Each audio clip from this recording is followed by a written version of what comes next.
आठवड्याची मंडळीतली सहभागिता आणि आठवड्याची भक्ती प्रत्येक विश्वासणाऱ्यांसाठी अत्यंत महत्त्वाची आहे. परंतु अनेकदा ज्यांना देवावर मनापासून प्रेम नाही ते अनेकदा काहीतरी पळवाटा सांगून विशेष करून रविवारची भक्ती टाळण्याचा प्रयत्न करतात. परंतु त्यांना हे समजत नाही की सैतान आपली सहभागिता ज्यावेळेस तोडतो, मंडळीपासून आपण दुरावले जातो, आमच्या आत्मिक जीवनावर हल्ले झाल्यापासून राहत नाही. आणि म्हणून अनेक लोक वेगवेगळे कारणं जे आम्ही नेहमी ऐकतो त्यापैकी काही कारणं या ठिकाणी देत आहे. कदाचित आपणही हे कारणं देत असाल तर मग अनेकदा सांगितलं जातं की अंगात थकवा आहे, आठवडाभर काम केलं आणि आज सुट्टी मिळाली आणि म्हणून थकवा वाटत होता म्हणून चर्चला आलो नाही. काही जण सांगतात अचानक डोकं दुखायला लागलं, पोट दुखायला लागलं, सर्दी खोकला झाला आणि म्हणून इतरांना काही त्रास नको, संसर्ग नको म्हणून घरीच थांबून घेतलं. अजून काही जण सांगतात काल रात्री उशिरापर्यंत काम केलं आणि त्यामुळे झोपच झाली नाही आणि म्हणून सकाळी उशिरा उठलो, आवरता आलं नाही आणि म्हणून मला भक्तीला किंवा चर्चला येणं शक्य झालं नाही. काहीतरी सांगतात की अचानक ऑफिसचं काहीतरी काम निघलं आणि साहेबांनी बोलवलं, विशेष करून सरांनी बोलवलं आणि म्हणून मला जाणं गरजेचं होतं म्हणून मला रविवारी भक्तीला येता आलं नाही. जो ही वार भक्तीचा असेल त्यावेळी भक्तीला आलं नाही. काही जण विशेष करून सांगतात आज रविवार आहे आणि म्हणून कपडं धुणं, घराची साफसफाई करणं आहे, आठवड्याचा किराणा भरणं हे बाकी आहे आणि म्हणून आम्ही आज येऊ शकलो नाही. काही अजून कारणं देतात की परीक्षा जवळ आली आहे आणि अभ्यास करणं अत्यंत गरजेचं आहे आणि म्हणून दिवसभर अभ्यास करावा म्हणून भक्तीला आलो नाही. काही जण विशेष करून हे कारण तर नेहमीच सांगतात आज अचानक घरी पाहुणे आलेत आणि त्या पाहुण्यांना सोडून भक्तीला कसं यावं, त्यांना वाईट नाही वाटणार का? त्या ठिकाणी ते पाहुण्यांना वाईट वाटण्याचा विचार करतात परंतु देवाला त्याचं वाईट वाटन याचा ते विचार करत नाही. काही जण विशेष करून आठवड्याच्या कार्यक्रमामध्ये जर आम्ही पाहिलं तर आज नातेवाईकाकडे लग्न आहे, वाढदिवस आहे, गेट टुगेदर आहे आणि म्हणून त्यामुळं जाणं गरजेचं आहे. काही जण असेही कारणं सांगतात मुलं अजून लहान आहे, त्यांना चर्चमध्ये सांभाळणं कठीण होतं किंवा मुलगा आजारी आहे, कोणातरी पेशंटला भेटायला जायचं, हे कारणं अनेकदा दिले जातात. काही वेळेस हे देखील सांगितलं जातं बाहेर खूप पाऊस पडतोय, आज खूप कडक ऊन आहे, थंडी जास्त बाहेर जाणवत आहे आणि म्हणून आम्हाला येणं शक्य नाही. पुन्हा काही जण हेही कारणं सांगतात की गाडीत पेट्रोल नाही, गाडी पंक्चर झाली, बसने यायला वेळ होईल, उशीर होईल म्हणून मला चर्चमध्ये भक्तीला येणं शक्य झालं नाही. काही जण सांगतात दुरून यायचं आहे, ट्रॅफिक आहे आणि म्हणून येईपर्यंत चर्च संपून जाईल, भक्ती संपून जाईल आणि म्हणून आम्ही येणं टाळले. काही यूट्यूबवर किंवा घरामध्येच त्या ठिकाणी लाईव्ह प्रार्थना बघत असतात आणि त्यामुळे ते टाळाटाळ करतात. त्यानंतर काही जण म्हणतात आता घरून निघायला उशीर झाला आणि उशिरा किंवा अर्ध्या प्रार्थनेत जाणं चांगलं नाही आणि म्हणून आम्ही आलो नाही. काही जण म्हणतात चर्चला घालून जाण्यासारखे चांगले कपडे धुतलेले नव्हते म्हणून आम्ही आलो नाही. तर काही जण म्हणतात पाळक खूप मोठे संदेश देतात आणि म्हणून कंटाळा येतो आणि म्हणून आम्ही आलो नाही. काही जण म्हणतात मी दुसऱ्या कुठल्या तरी चर्चला किंवा प्रार्थनेला चाललो आहे असं सांगणं ते करतात आणि येत नाही. काही म्हणतात अरे आज तर रविवार आहे हे माझ्या ध्यानात देखील राहिलं नाही. असे अनेक कारणं ते देतात आणि असंख्य कारणं चर्च भक्तीला न येण्याची त्यांच्याकडे आहे. परंतु त्यांना ही गोष्ट माहिती नाही की सैतान किंवा लुसिफर त्यांचं जीवन जे सहभागितेपासून तोडत आहे. जर त्यांनी मंडळीची सहभागिता तोडली तर प्रार्थनेद्वारे जे त्यांच्या कुटुंबाभोवती असणारं कवच जे तुटलं जातं आणि म्हणून त्यांच्या जीवनावर आत्मिक रीतीने अटॅक होतात आणि म्हणून मंडळीची सहभागिता अत्यंत महत्त्वाची आहे. विशेष करून ज्यावेळेस आम्ही वारंवार चर्च भक्तीपासून दूर राहतो आमचं विशेष करून देवाबरोबर असणारं नातं कमकुवत होत जातं आणि आम्ही दुरावले जातो. म्हणून आज आम्ही पवित्र शास्त्रातून महत्त्वाच्या अशा काही गोष्टी पाहणार आहोत की जर आम्ही सहभागितेपासून दूर गेलो तर आमच्या जीवनात त्याचे काय दुष्परिणाम होतात आणि म्हणून पवित्र शास्त्र शास्त्रामध्ये इब्री लोकास पत्र अध्याय 10 आणि 25 वचन आम्हाला या प्रकारे सांगतं, आपले एकत्र मिळणं सोडू नका. म्हणून या वचनामध्ये अत्यंत महत्त्वाची गोष्ट, आपलं एकत्र मिळणं सोडू नका. पवित्र शास्त्रामध्ये जी मंडळी विशेष करून तिच्यामधले 4 गुण आहेत, त्यापैकी पहिलं जर आज आपण पाहिलं तर मंडळी म्हणजे काय, जे प्रेषितांच्या शिक्षणात, सहवासात, भाकर मोडण्यात व प्रार्थना करण्यात, हे मंडळीचे 4 पिल्लर आहे जे मंडळीसाठी अतिशय महत्त्वाचे. आणि त्यापैकी महत्त्वाची गोष्ट काय तर ती सहभागिता. आणि म्हणून आम्ही पाहतो, जर मंडळीपासून आपण वेगळे झालो, जर आम्ही सहभागितेला दुय्यम स्थान दिलं आणि त्यापासून जर दुरावलो, तर आमच्या जीवनामध्ये अनेक समस्या निर्माण झाल्या वाचून राहत नाही. तर मग काय होतं याद्वारे, तर तुमच्यामध्ये जी आत्मिक आग आहे ती हळूहळू विझवली जाते. आणि म्हणून पवित्र शास्त्रामध्ये आम्ही पाहतो पेंटेकॉस्टचा दिवस,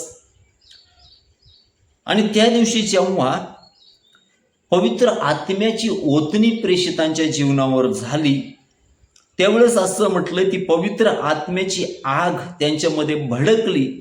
आणि वचनामध्ये म्हटलंय ते आपापल्या विशेष करून ठिकाणी असताना, ते त्या ठिकाणी एकत्रित प्रार्थना करत असताना प्रत्येकावर पवित्र आत्म्याची अग्नी आली, पवित्र आत्म्याचं सामर्थ्य आलं आणि देवाच्या सामर्थ्याने ते भरले गेले, अभिषेकाने भरले गेले. आणि देवाने त्यांना अलौकिक दानं आणि वरदानं त्या ठिकाणी दिली आहेत. त्यांच्या जीवनामध्ये आम्हाला ते पाहावयास मिळतं. परंतु जेव्हा आम्ही भक्तीपासून वेगळे राहतो, या सर्व गोष्टी आम्ही विशेष करून गमावतो, कारण आम्ही परमेश्वर आम्हाला विशेष करून त्या सहभागितेमध्ये नसल्या कारणाने तो अभिषेक आमच्या घरामध्ये देत नाही. कारण जर आम्ही भक्तीलाच महत्त्व दिलं नाही, तर त्याहून आमचं आत्मिक जीवन समजतं आणि देव अंतःकरण पाहणारा आहे. आणि म्हणून दुसरी गोष्ट काय दुष्परिणाम होतो, जर आम्ही चर्च सहभागितेत नसलो, जर आम्ही आठवड्याच्या भक्तीला महत्त्व नाही दिलं, तर असं म्हटलंय 1 पेत्र 5:8 मध्ये देवाचं वचन सांगतं, सैतान हा गरजणाऱ्या सिंहाप्रमाणे कोणाला गिळावे हे शोधत फिरतो. आणि म्हणून आत्मिक हल्ल्यांना असे लोक सहज बळी पडतात. म्हणून पवित्र शास्त्रामध्ये ज्यावेळेस आदाम आणि हव्वा हे वेगवेगळे होते, आणि त्या ठिकाणी आम्ही पाहतो त्या समयामध्ये हव्वेला विशेष करून सैतानाने लक्ष केलं, आणि त्यावेळेस आम्ही पाहतो तिच्या जीवनामध्ये भयानक संकट आलं. आणि म्हणून आम्ही चर्च सहभागितेमध्ये असणं अत्यंत महत्त्वाची गोष्ट आहे. आणि म्हणून तिसरी गोष्ट जर आम्ही पाहिली तर काय होतं सहभागिता तोडल्याने, तर तुमची आत्मिक विवेक बुद्धी कमकुवत होऊन जाते. नीतिसूत्राचं पुस्तक अध्याय 11 आणि 14 वचन, आणि दुसरे राजे अध्याय 5 या ठिकाणी जर आम्ही पाहिलं तर गेहजी हा जो आहे तो अलिशा बरोबर होता. परंतु ज्यावेळेस आम्ही पाहतो की तो नामानाच्या पाठीमागे गेला आणि नामानाकडून विशेष करून खोटे बोलून त्याने पैसे घेतले, आणि त्याचा दुष्परिणाम हा झाला, त्याच्या अंगावर कोड आले. का? कारण आत्मिक सहभागिता नाही, तो त्या सेवकापासून वेगळा झाला. आणि वचनामध्ये आम्ही पाहतो त्याच्यामुळं काय झालं, त्याची आत्मिक विवेक बुद्धी काय झाली, कमकुवत झाली, आणि होणाऱ्या दुष्परिणामचा विचार त्याने केला नाही, आणि म्हणून त्याला त्याचं भयानक शासन भोगावं लागलं. आम्ही देखील ज्यावेळेस सहभागितेमधून सेवकांची सहभागिता असेल, मंडळीची सहभागिता असेल, देवाची सहभागिता असेल, पवित्र जनांची सहभागिता असेल, ही सहभागिता आमच्या जीवनामध्ये अत्यंत गरजेची आहे. म्हणून चौथी गोष्ट काय घडली जाते, ज्यावेळेस आम्ही संगतीमधून विशेष करून जे सामर्थ्य आम्हाला मिळतं ना ते आम्ही गमावून बसतो. आणि म्हणून प्रेषितांची कृत्य अध्याय 2 आणि 42 मध्ये आम्हाला पाहावयास मिळतं. आणि विशेष करून पवित्र शास्त्रामध्ये देखील आम्ही पाहतो एलिया संदेष्टा, ज्याने कर्मल्य पर्वतावर विशेष करून मोठा विजय मिळवला, परंतु इजबेलीने ज्यावेळेस त्याला धमकी दिली, तो घाबरून अरण्यात एकटाच पळून गेला. आणि एकटे पडल्यामुळे तो इतका खचला की त्याने देवाकडे मृत्यूची मागणी केली, आणि मी एकटाच उरलो आहे असं तो म्हटला. आणि म्हणून आम्ही पाहतो जे संगतीमधून असणारे जे सामर्थ्य आहे ते आपण गमावून बसतो आणि म्हणून तो एकटाच उरला असं त्याला वाटलं आणि म्हणून आमचं एकटेपण आम्हाला भयानक संकटाकडे घेऊन जातं आणि म्हणून अशी अगणित उदाहरणं आम्हाला पवित्र शास्त्रामध्ये पाहावयास मिळतात. मग पाचवी गोष्ट आमच्या जीवनामध्ये काय होते, आमचं लक्ष देवावर हटून केवळ जगण्याच्या संघर्षावर केंद्रित होतं. पाचवी गोष्ट, मग पवित्र शास्त्रामध्ये आम्ही पाहतो प्रभू येशू ख्रिस्त ज्यावेळेस मार्था आणि मरिया यांच्या घरी गेला आणि त्या ठिकाणी आम्ही पाहतो पवित्र शास्त्रामध्ये आम्हाला पाहावयास मिळतं मार्थाने त्याचं आगत स्वागत केलं, सर्व काही गोष्टी केल्या.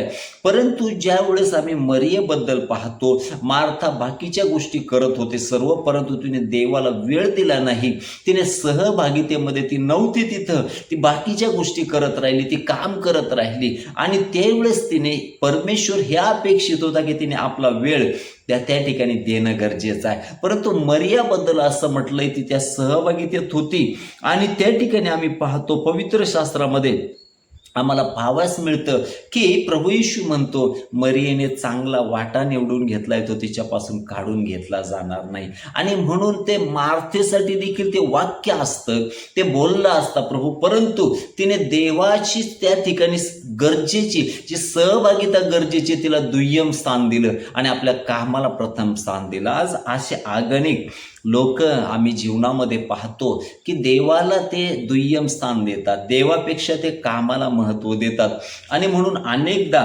त्यांच्या जीवनामध्ये वेगवेगळ्या समस्या निर्माण झाल्या वाचून राहत नाही.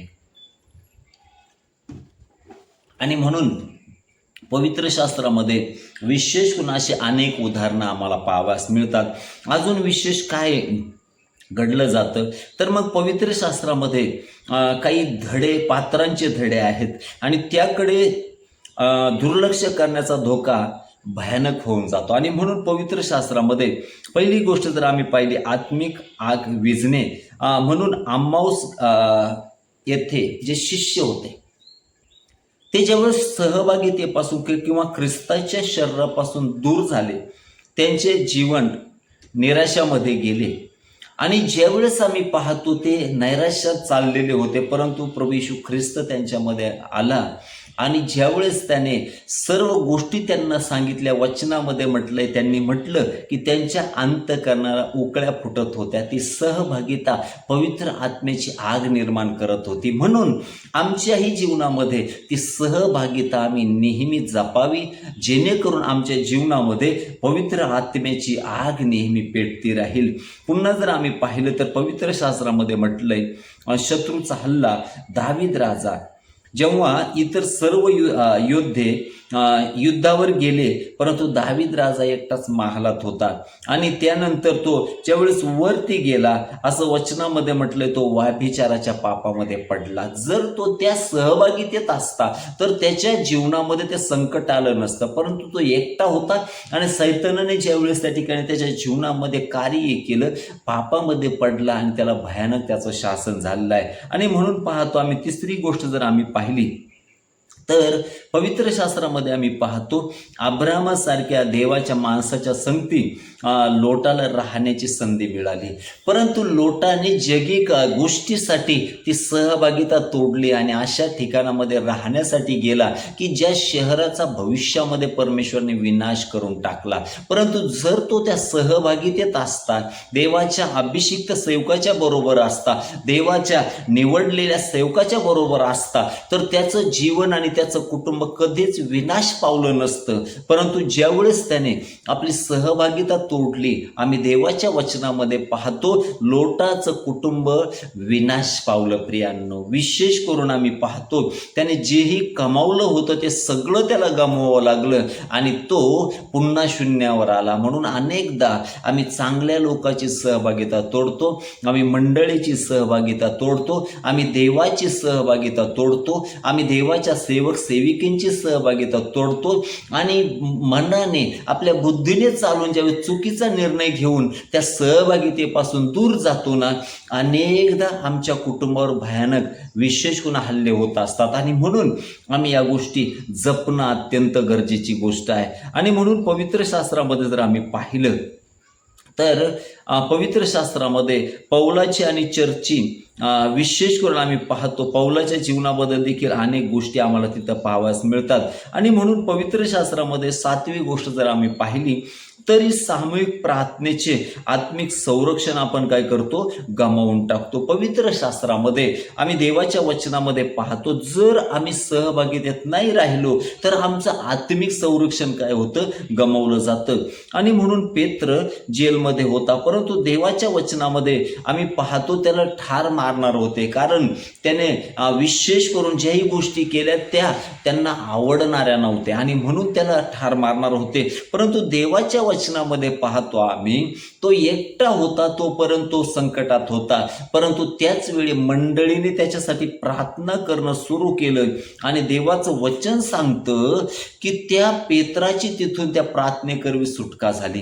म्हणून ज्यावेळेस आमच्याही जीवनामध्ये आमच्यासाठी ज्यावेळेस मंडळी प्रार्थना करते ना, त्यावेळेस देव अलौकिक कार्य आमच्या जीवनामध्ये केल्या वाचून राहत नाही.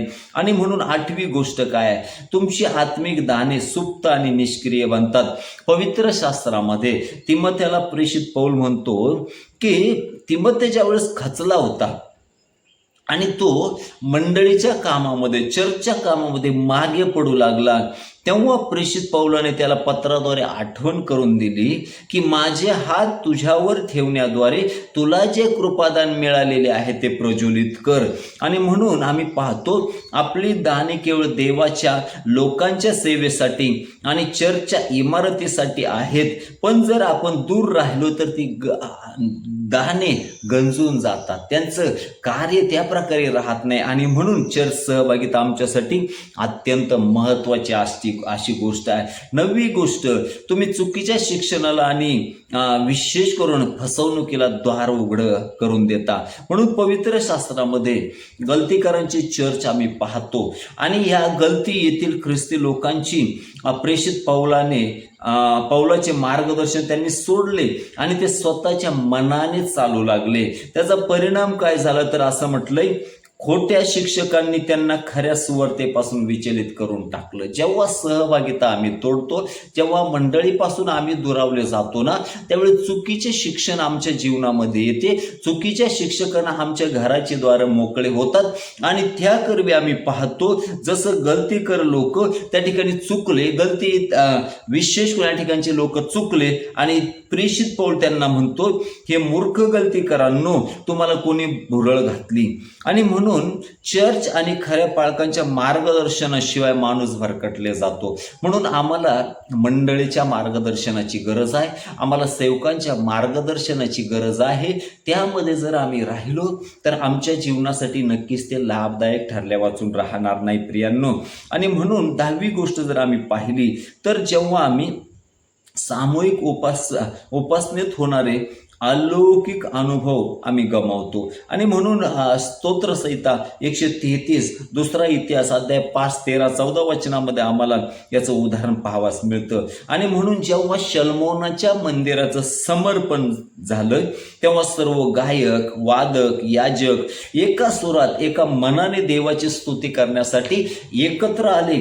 आणि पुढं असं म्हटलंय, अचानक देवाच्या वैभवाचा मेघ मंदिरामध्ये भरून गेला, इतका की याचकांना तिथे उभे राहून सेवा करणेही कठीण झालं. हा महिमा जर आम्ही घरी एकट्याने गायला तर तो कधीच त्या ठिकाणी प्रगट होत नाही.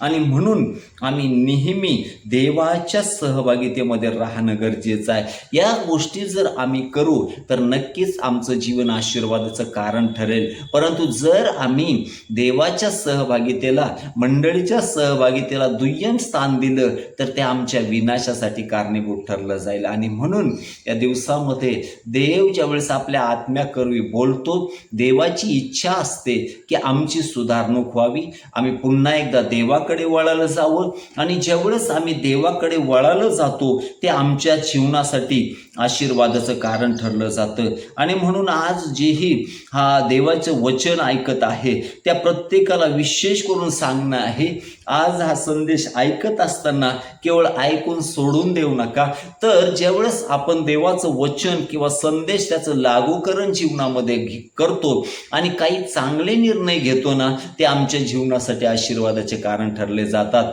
मी ज्यावेळेस सेवा कार्यामध्ये नव्हतो, परंतु तरी देखील माझ्या जीवनामध्ये नित्यक्रम हा होता की मी जे आठवड्याची भक्ती आहे ती कधीही मिस करत नव्हतो. मग भले मला काहीही कामं असो, बाकीचेही काही असो, परंतु त्या ठिकाणी माझ्या जीवनात मी देवाला प्रथम स्थान दिलं आणि त्याचा परिणाम हा झाला.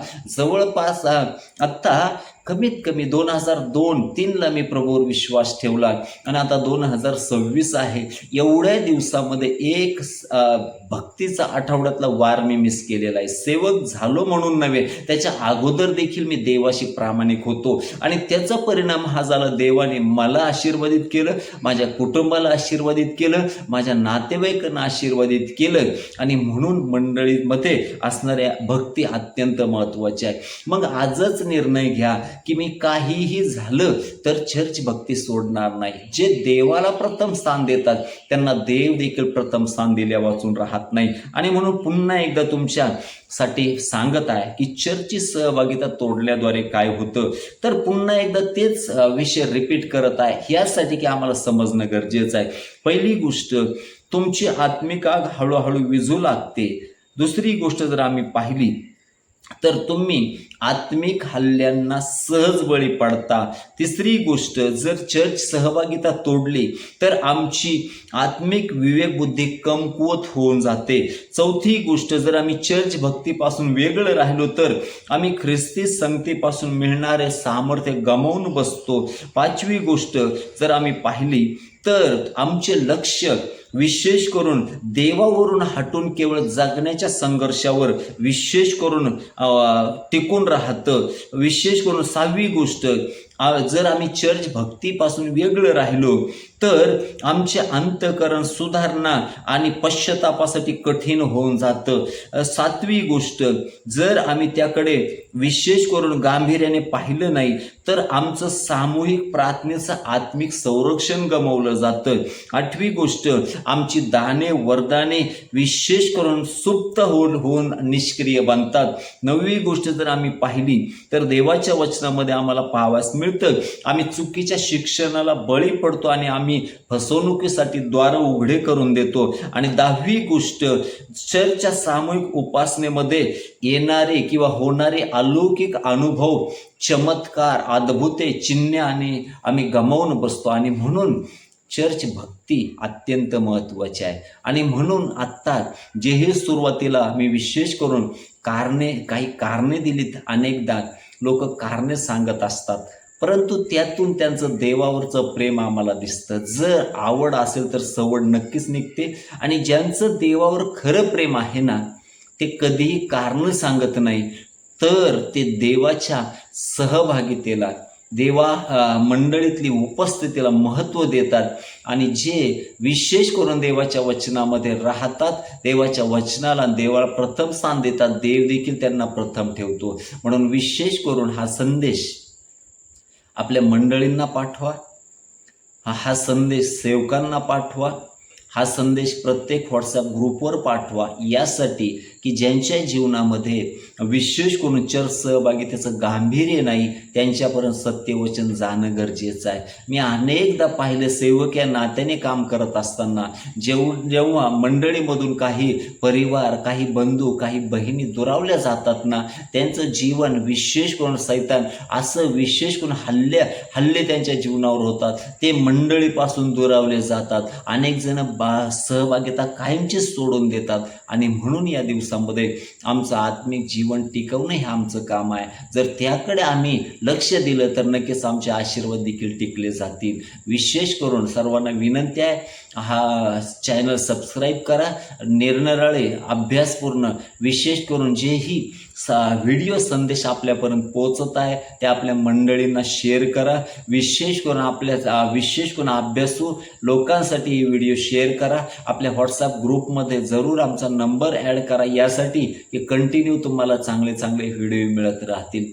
आपल्या प्रार्थनेमध्ये आमची विशेष करून माझी सेवा कार्याची निरंतर आठवण करा. जर तुम्हाला काही विषयाबद्दल मार्गदर्शन हवं असेल तर ते विषय कमेंटमध्ये जरूर टाका. हा विषय तुम्हाला कसा वाटला ते कमेंटमध्ये सांगण्यासाठी प्लीज विसरू नका आणि जरूर आमच्यासाठी प्रार्थनेत आठवण ठेवा. देवा पुन्हा सर्वांना आशीर्वादित करो. Praise the Lord.